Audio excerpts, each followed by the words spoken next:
David Proulx est avec nous et ses lunettes Supersonique. supersoniques, oui. Transgenre un peu quand même. J'aime ça. C'est beau. Belle ouverture sur le monde, David. Et que je suis fait comme ça. Pas sûr, non. Il y a une étude qui démontre que plus d'une heure par jour d'écran chez les jeunes enfants modifie quoi? La matière blanche, des changements physiologiques au cerveau. Donc, je t'explique pourquoi j'emmène ce sujet-là aujourd'hui. Il y a un excellent dossier dans le Journal de Montréal par rapport aux prédateurs en ligne, là, donc les mauvaises personnes qui courent après les enfants. Puis là, j'ai dit, tiens, je vais faire une chronique sur bien protéger ses enfants sur le web parce que la semaine de relâche s'en vient. Puis là, il va y avoir des jeunes avec plus de temps d'écran. Et dans mes recherches, il y a quelque chose qui a popé, qui m'est sauté dans le visage. C'est un reportage d'une chaîne de télé australienne, donc le Channel 10. Et il montre une étude. Ça a sorti il y a 3 semaines, mais l'étude date de 2020, puis je ne l'avais pas vu passer. 1 heure d'écran par jour change physiologiquement là, le cerveau des enfants. Et ça a été prouvé au scan.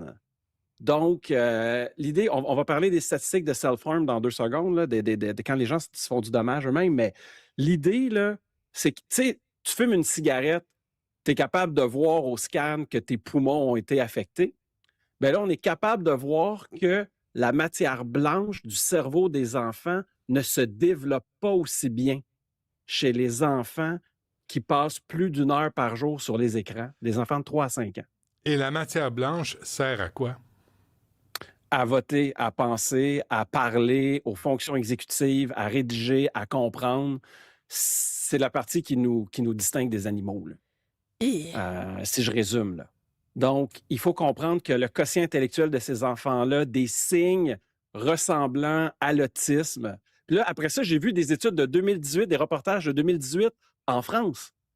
Puis, on le sait, tous les parents d'enfants savent quand tu enlèves un écran à un enfant, ça fait une crise.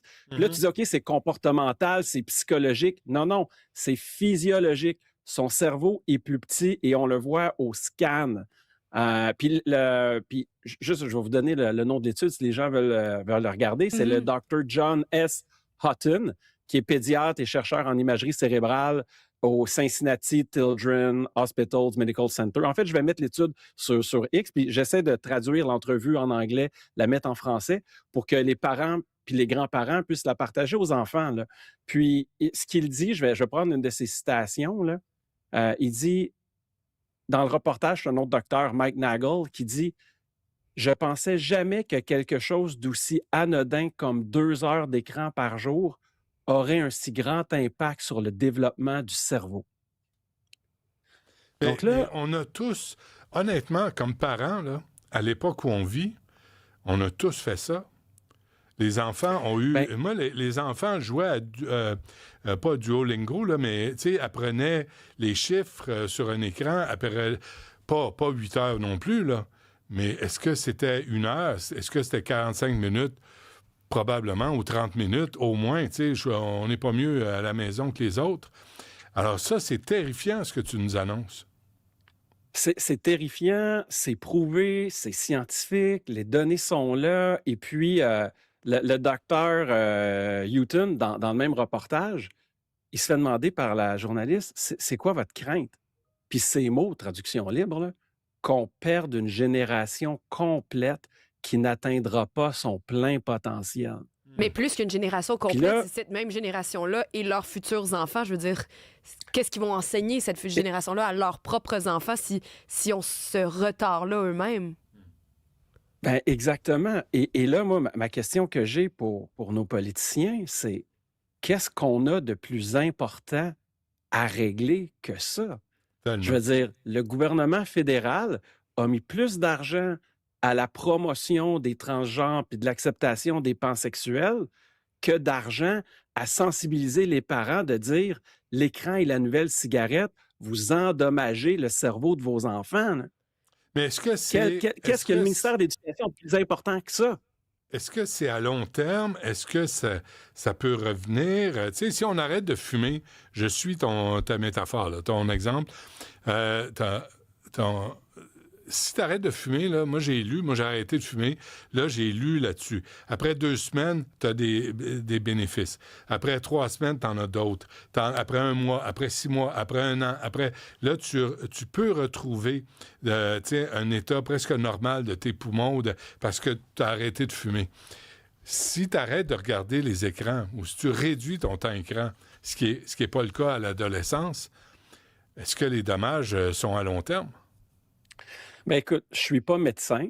Je sais que le cerveau, c'est un organe qui est plastique, peut-être moins plastique que d'autres parties de notre corps. Tu sais, régénérer les cellules dans le cerveau, je crois que c'est plus compliqué que d'autres parties du corps, mais je suis pas médecin, donc je m'avancerai pas là-dessus. Non, je comprends. Mais nomme-moi un enfant qui a de l'écran à 3 ans qui n'aura pas d'écran à 13 ans.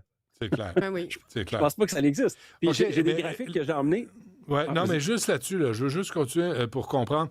David, est-ce que moi, des fois, quand j'étais petit, là, dans les années 60, ma mère, pour faire le ménage, mes frères étaient à l'école, moi, j'étais plus petit, elle me mettait devant la télé.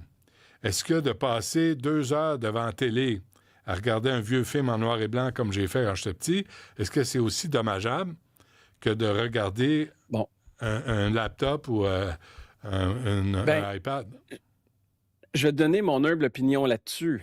Tu as grandi à une époque, j'ai grandi à une autre époque, mais le contenu était dans le but d'élever les gens, d'éduquer les gens. Moi, je suis de la génération passe-partout. Il y avait des pédagogues derrière ça. Le but, c'était de nous enseigner des choses. OK?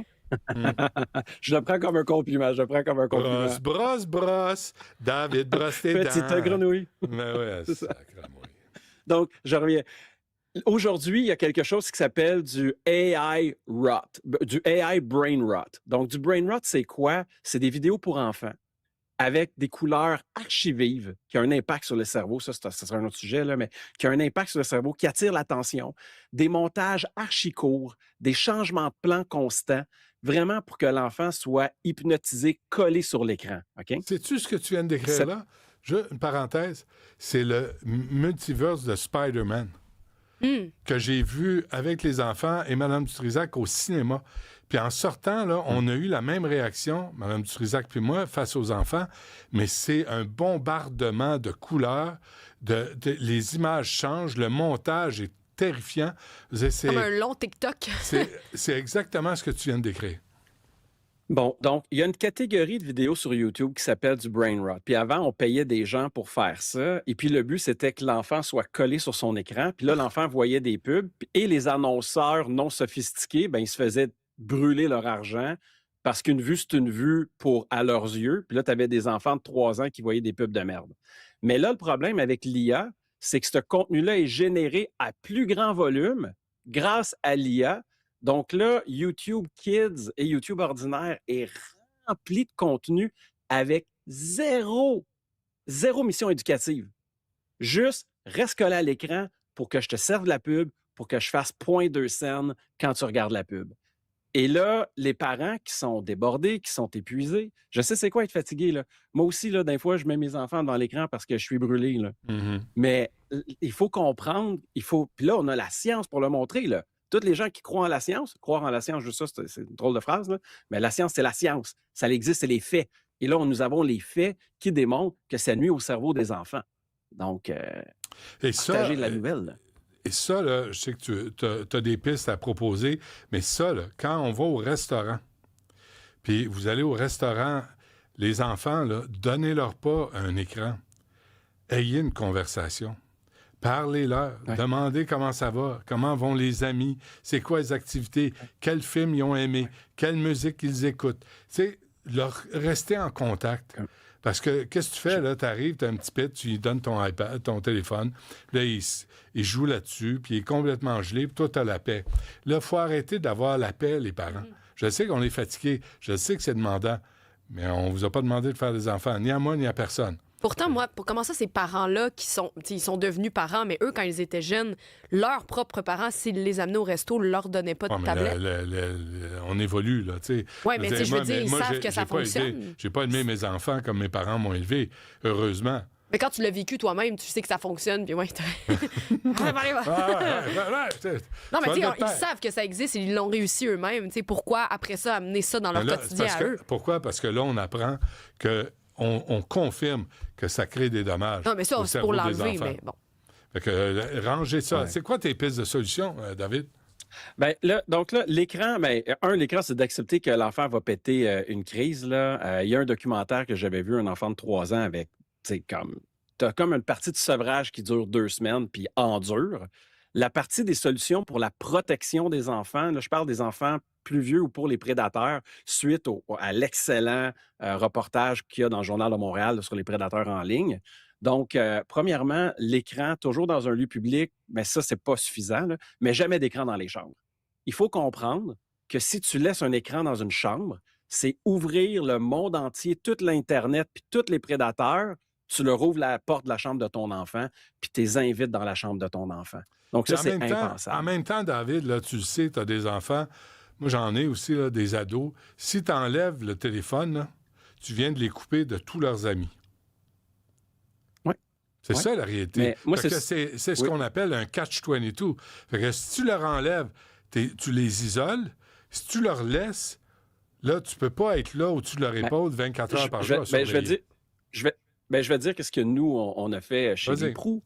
Un, pour ma fille, ça passe par le téléphone de mon épouse. Puis ses amis, l'application de Facebook Kids, là, Messenger Kids, c'est sur le téléphone de mon épouse. Et puis pour mon fils, c'est sur l'ordinateur. Juste le fait d'aller sur l'ordi, ouvrir l'ordi versus avoir le téléphone dans sa poche, la friction que ça crée une distance. Et par-dessus ça, ce que j'ai ajouté, là, en passant, j'ai mis... ça, c'est un truc que le gouvernement pourrait régler en 2 secondes pour tout le monde. J'ai mis un filtre que dans ma connexion Internet, les sites nocifs ne sont pas permis. Ça passe pas. Comment c'est... Mais quel filtre? Comment tu as mis ça? Où tu as trouvé ça? Ce bout-là, il est un petit peu technique. Les gens pourront demander à ChatGPT comment faire, là, mais c'est de mettre des DNS, mettre des DNS privés avec 111 ou 888 avec le filtre parental. Mais ça, là, le CRTC pourrait, en un coup de crayon, dire, dorénavant, toutes les connexions Internet de tous les foyers, par défaut, tous les fournisseurs sont protégés du contenu nuisible. Tous les fournisseurs doivent fournir, par défaut, un service avec des DNS sécurisés. Et là, tu dis, non, moi, je vais aller voir le contenu nocif. Et là, tu coches la case, puis tu y as accès. Parce que là, par défaut, toute la merde est disponible.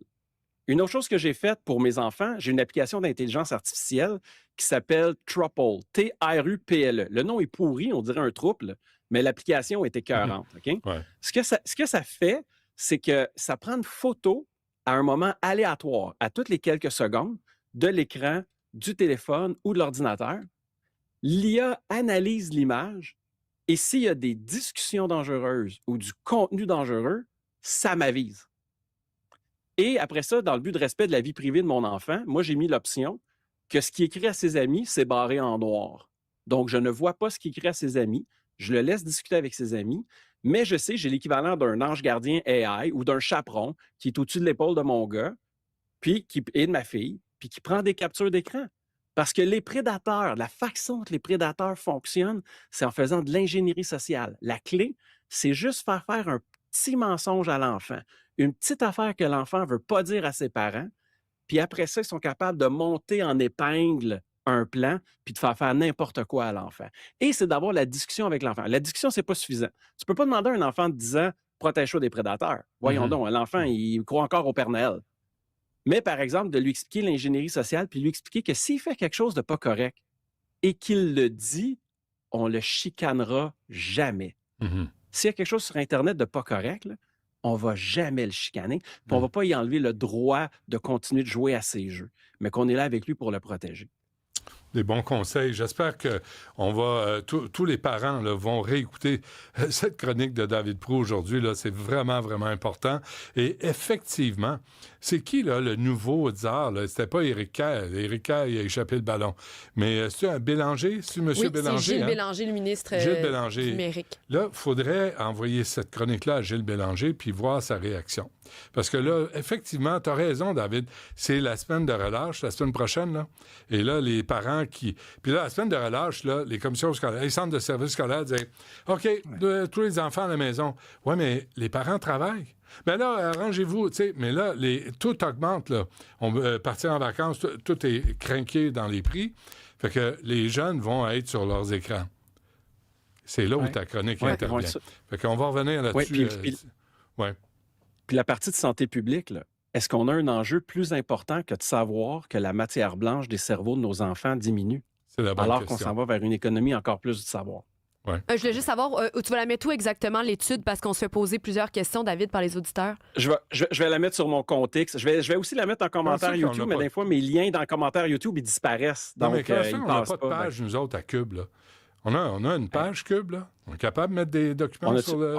On a-tu des références? Je peux l'envoyer. Il faut le faire. Là, il faut arriver au 21e siècle, calvaire. Là, je peux pas croire. Fait que j'espère que sur Cube, il y a une place où on va télécharger cette étude-là, parce que on peut pas juste faire des coins-coins toute la journée puis se faire couper à la barbe. Là. Il y a un moment donné, il faut avoir un peu de contenu. Ça en est. David Proulx, merci. On se revoit demain.